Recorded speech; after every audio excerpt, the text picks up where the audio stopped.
બોલે અને વાણી દ્વારા તમારા કર્ણના માધ્યમથી તમારા હૃદયમાં પ્રવેશ કરી જશે.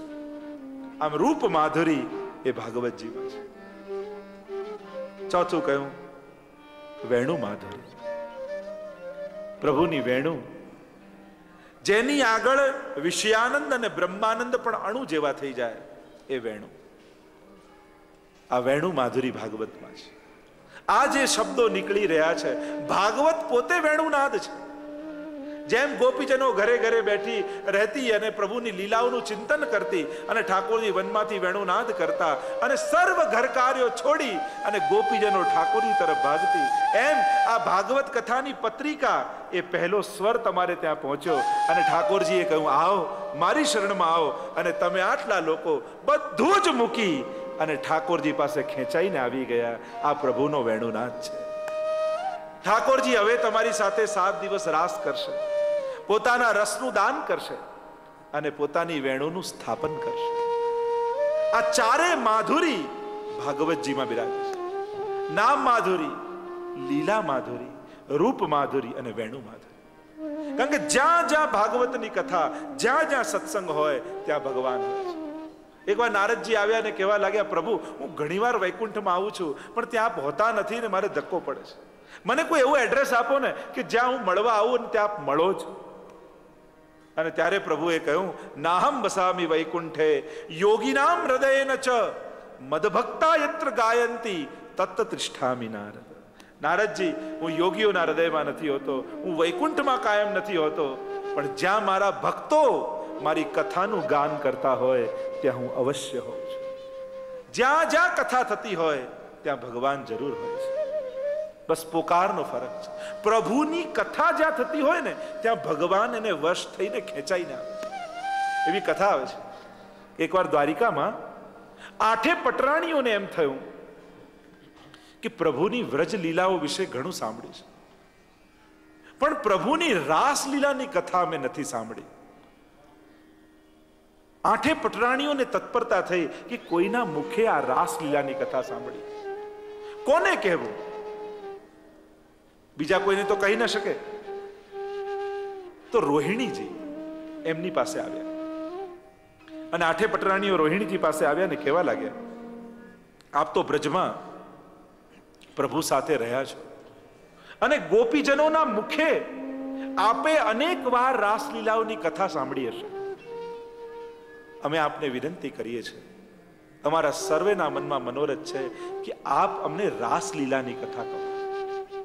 રોહિણીજી કહે અરે આ રાસલીલાની કથા તો એવી દિવ્ય કથા છે કે એ કથાનું જો હું ગાન કરીશ તો ઠાકોરજી જ્યાં હશે ત્યાંથી ખેંચાઈને અહીંયા આવી જશે અને એ જો અહીંયા આવી જશે તો એ મારા પુત્રવત છે અને મારા પુત્રવત છે તો એમની આગળ હું આ રાસલીલાની કથા કેમ કહીશ? મને સંકોચ થશે. એટલે હું તમને કથા નહીં કહી શકું. અને 8 પટરાણીઓના મનમાં એવો મનોરથ કે આપના મુખે અમને રાસલીલા સાંભળી.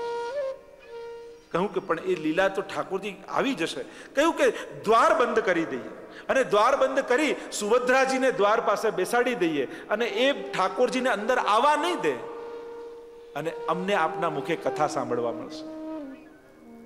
હવે નક્કી કર્યું, દ્વાર બંધ કર્યા અને સુભદ્રાજીને બહાર દ્વારપાલ બનાવી દીધા. હવે ભગવાનના બહેન એટલે બહાર રોકી જ લે એટલે અંદર પ્રવેશવાનું.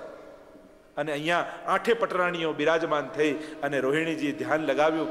પ્રભુની રાસલીલાના દર્શન થયા અને મુખમાંથી ગાન કરવાની શરૂઆત કરી અને રાસલીલાનું ચરિત્ર ગાન કરતા રહ્યા છે. અને ત્યાં પ્રભુ અને બલરામજી રાજસભામાં બેઠા છે, ચર્ચાઓ ચાલી રહી છે અને રાસલીલાના શબ્દો વહેતા વહેતા પવનના માધ્યમથી પ્રભુના કર્ણમાં આવીને પડ્યા. અને જ્યાં કર્ણમાં આવીને પડ્યા પ્રભુ અને બલરામજીના કર્ણમાં બંનેનું શરીર ખેંચાવા લાગ્યું, તણાવા લાગ્યા. પ્રભુ જ્યાં કથા થઈ રહી હતી ત્યાં ખેંચાતા ખેંચાતા ખેંચાતા પ્રભુ અને બલરામજી વહેવા લાગ્યા એ તરફ. અને અહીંયા તો 8 પટરાણીઓ મગ્ન બન્યા છે, રોહિણીજી મગ્ન બન્યા છે અને દ્વાર પર સુભદ્રાજી પહેરો ધરી રહ્યા છે. અને ખેંચાતા ખેંચાતા પ્રભુ અને બલરામજી દ્વાર પાસે આવી ગયા અને કહ્યું અમને અંદર જવા દે, અંદર અમારા ગોપીઓની કથા થઈ રહી અને જ્યાં મારા ગોપીઓની કથા થાય ત્યાં જયા વગર હું રહી ન શકું. સુભદ્રાજીએ કહ્યું કે હું દ્વારપાલ છું, આપને અંદર પ્રવેશવા નહીં દઉં. અને એવો તાપ પ્રભુના શ્રીઅંગમાં થયો, બલરામજીના શ્રીઅંગમાં થયો કે અમને કેમે કરીને અંદર જવા દો.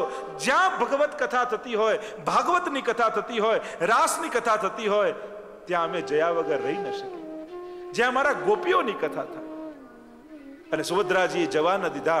પ્રભુના શ્રીઅંગમાં, બલરામજીના શ્રીઅંગમાં એટલો તાપ થયો કે ત્યાં ને ત્યાં પ્રભુનું શ્રીઅંગ પીગળવા લાગ્યું, ઓગળવા લાગ્યું. અને ધીમે ધીમે પ્રભુની ભુજાઓ ઓગળવા લાગી. અને જ્યાં આ દ્રશ્ય જોયું, સુભદ્રાજીએ તુરંત હાથ સ્પર્શ કર્યો પ્રભુનો, અને જ્યાં સ્પર્શ કર્યો ત્યાં સુભદ્રાજીનું શ્રીઅંગ પણ પીગળવા લાગ્યું.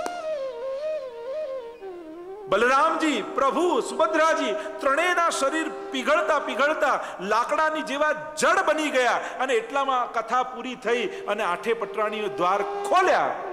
ત્યાં જુએ તો કાષ્ટવત પ્રભુ, બલરામજી અને સુભદ્રાજી સામે ઉભા હતા. હાથ હતા ની પીગળી ગયેલા.